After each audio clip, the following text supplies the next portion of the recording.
Welcome to the EuroLargeCarnivore project. I am Kai Elmauer from Elmauer Institute.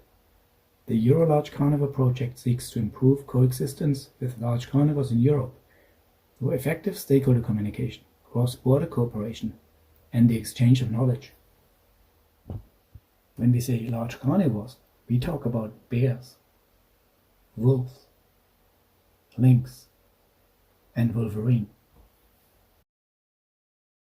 The project is special in that we work in collaboration with stakeholders and in very diverse cultural settings. We selected 16 focus regions across Europe, from Portugal in the west to Ukraine in the east, from Scandinavia in the north to Italy and Croatia in the south. The project is a collaboration of 16 project partners. Most are national conservation organizations. They are affiliated with the Worldwide Fund for Nature. And they are complemented by two organizations that focus more on the human dimensions. FWA, a research institute of the State Forestry Organization in Baden-Württemberg in Germany, and Elmauer Institute. The project lasted 4 years and delivered multiple activities. Elmauer Institute led 2 actions. In B5, with a group of 15 local facilitators, we provided trainings to increase communication and collaboration skills of local actors. And in B6, we helped to implement ideas for collaboration that came out of those trainings. And this is what we do. Elmauer Institute helps people find common ground.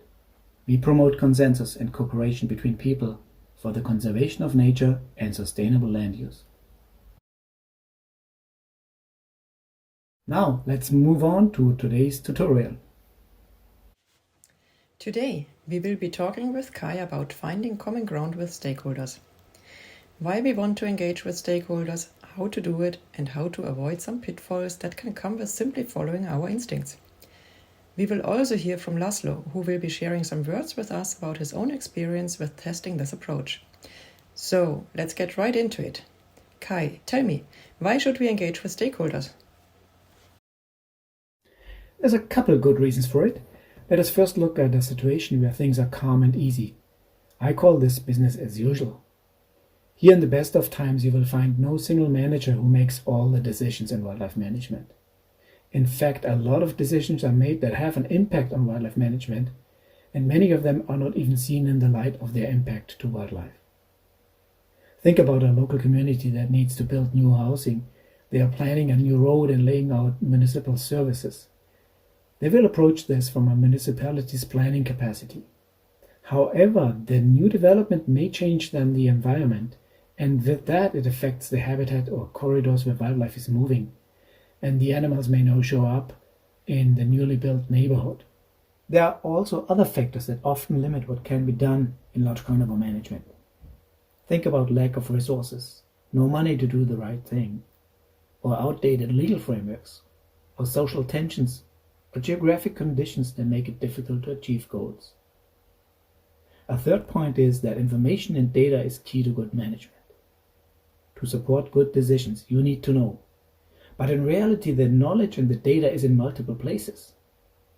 So, for example, if you are to decide on funding for prevention measures, you may want to know about where are the large carnivores, how much can farmers invest, and are they willing to do it? Well, those are things you want to know, but how do you make sure that you have access to this information? Well, you better connect with those who have the information. And finally, the timeliness of decisions is often critical. You may be too late to achieve conservation goals when your population has dwindled into single digits, or you may have lost support and confidence with an audience if you did not address their concerns in a timely way. And to address things in a timely way, you better have well-established relationships, a trusted network, access to data, and a way to reach the critical audience in a timely way. Now imagine you are not in normal times or business as usual. Imagine something happened and it turned into a crisis. Here, all of what I just said is still applicable, and there are few more challenges. First, you will face extreme time pressure. There is no chance you can find the time to do a background research, or reach out to people and build relationship, or sit down with them and discuss a strategy. If you're unprepared for a crisis, you're in trouble. But if you have done your homework and built relationship with stakeholders, if you have built some mutual trust in this relationship, if you have an understanding already of what they need and what they support, and if maybe you even have a mutually supported strategy how to deal with such a situation, that will go a long way and help you. The second factor in a crisis is that it changes how parties see their role and how they participate in any resolution. Parties that haven't already committed themselves to this cause are unlikely to jump on a ship that is in trouble. They may say there's little to win and a lot to lose by being blamed for an outcome that they can't change anymore. And all that leads often to a third element in a crisis, where at least some people feel that words are not enough anymore and something has to be done. And this may include illegal acts. You may think of killing large carnivores or damaging hunting infrastructure. The people will know it is illegal, but they will do it anyways, and probably in secret in the dark of the night, because they feel it has to be done. And finally, with all this crisis, there will be voices who want to hold someone accountable. They will say there must be someone who is held to account for all this, who did not do their job, who is guilty. Well, obviously that is very unfair, as we as a society, all of us, conservationists, authorities and stakeholders, we are in this together, and we all have a part in making things work. But just be aware, when we fail in a crisis, it can lead to further unfairness and division. So there will be long-term effects extending beyond the immediate crisis. And imagine how hard it will be to make decisions in such a tense environment.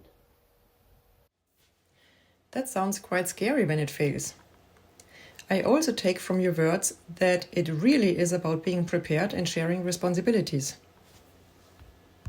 Yes, that's 100% right.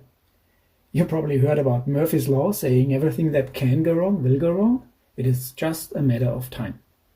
And that is applicable to wildlife management too. So it is better to be prepared. And by the way, I very much like O'Toole's observation on Murphy's Law. He's saying that Murphy's an optimist. What I take from that is you better build your alliances and networks to keep you safe for the time when you may need it. Okay, good advice to make connections in time. How to know whom to talk to and how to even find those stakeholders? Now, there's a fairly established practice and some room for improving it. Let me show you a typical assessment of the social context, and then let's pretend it's about wolf management. In the traditional approach, you will list the interest groups that from your point of view are affected by wolves. Often we hear about government, conservationists, hunters, livestock owners, academia and the media. Then assumptions will be made how these groups see wolves. Sometimes this is done with qualitative statements of what a group may think about wolves, and sometimes this is done with just 3 categories of they like wolves, they dislike wolves, or they are in between. I see some bias in this approach, and when I say bias, it is a technical term, defined as a tendency or inclination in thinking, decision-making, believing, or behaving that makes certain actions or assumptions more likely than others. And the bias that shows here is called the group attribution error. That is the mistaken belief that the characteristics of an individual group member are reflective of the whole group. Or vice versa, the tendency to assume that all the group decisions reflect all the preferences of all group members. So it's taking one for all and all for one. What do you mean by this? Do you have an example? Yes, sure. Imagine last week you have spoken to a farmer. You hear him say he's having issues with the wolves and he doesn't like them, and he doesn't see why we need them in his region, and he finds prevention measures just an additional burden on his job. Now, when you suggest in an interest group assessment that what this farmer told you is what every farmer thinks, then you stumble into the trap of the group attribution error.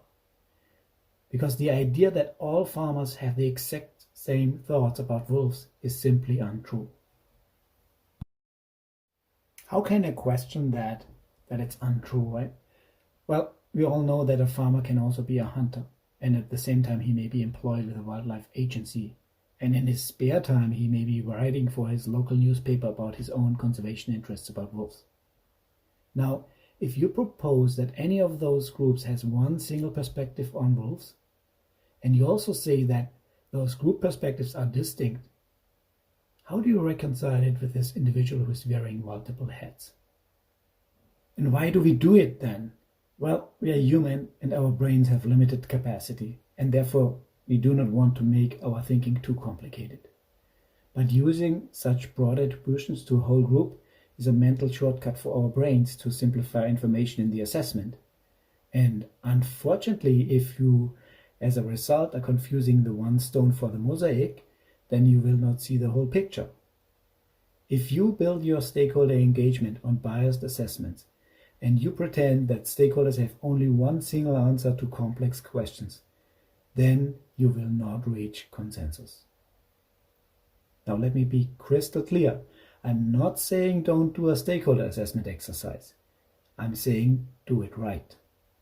You can't stop here, and you can't be satisfied with having such a list of your own assumptions. I think this is just a first step, and if you're stopping here, you're going to pay a price. You say there is a cost to getting it wrong? Yes, I do. There are implications from just assuming what stakeholders think. When you are categorizing the nuanced ideas of interest groups into only one thought, it will limit your own ability to identify potential solutions. With your incomplete list of who you are thinking of as a stakeholder, you may be overlooking partners that could have helped you. And when you say untrue things about stakeholders who could otherwise have become a partner for you, they may feel offended and reject working with you. It is unlikely that you will see the stakeholders implement change and improve practices that you have been hoping for, and more likely that you will make poor investments in measures that do not work, such as trying to convince stakeholders to see the world like you do. So I hear you are saying that there is a better way to understand what stakeholders are willing to do. Now show us what you propose, how we go and do this. Sure, my pleasure. To find out what stakeholders really think and are willing to do, I propose we go and ask them. And we do it in a smart, respectful and open-minded way. We avoid binary questions such as, do you like this or not? And instead we ask them, on a scale of 1 to 10, how much would you agree? And in their response, 1 will mean not at all, and 10 will mean they agree 100%. And once we collected answers from a group, their collective responses will form a distribution curve. And in other words, that's just a two-dimensional picture of the variation you'll find in the group and their thinking. Depending on the question and the responses, there will be very different pictures. Some can be very much centered, some curves may be leaning to one side, and some can have multiple peaks. Let's say we asked our first group, on a scale of 1 to 10, how much do you agree to the government providing compensation for killed sheep? And this diagram we are looking at now is how they answered. On the left side of the curve, you see quite a number of people in the group disagree fairly strongly with government providing compensation. Towards the middle of the diagram, we see there is people who mildly disagree, and more to the right side, there are fewer people, but still there are some who agree somewhat with the compensation. Nobody agrees 100% with it. And overall, it looks like the group is leaning towards a negative response here. But you also see there is variation. Next, we will ask this group additional questions that will allow us to understand nuances and conditions for their response. For example, on a scale of 1 to 10, how much do you agree that compensation is only paid when the farmer had prevention measures in place? By adding more context to the questions, their responses will give us insights into the conditions under which they agree. You see their response to that question in the second curve.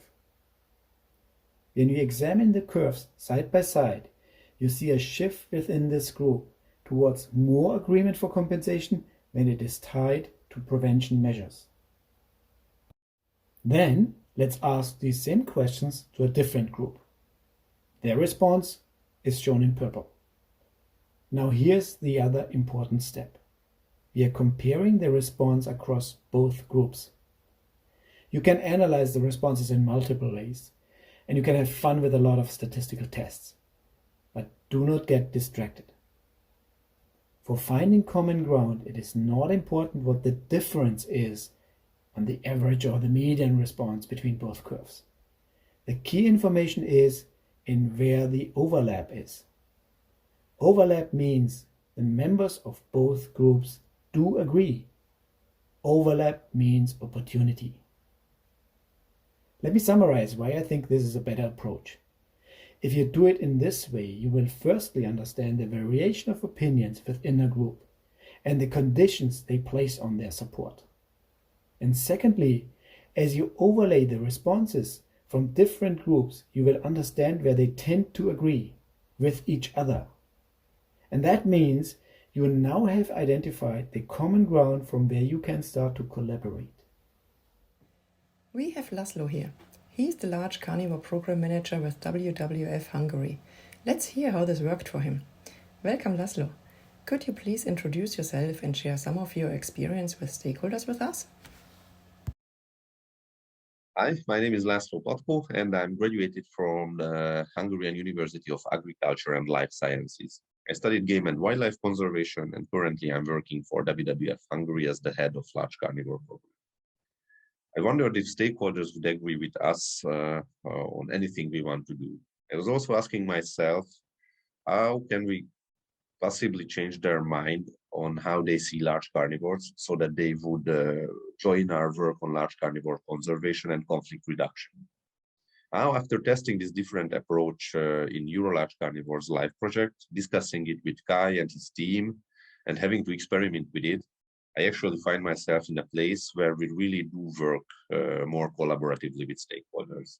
For example, in an upcoming project on large carnivores, we intend to partner with them, and actually we let them make their decisions within the framework of our jointly defined objectives.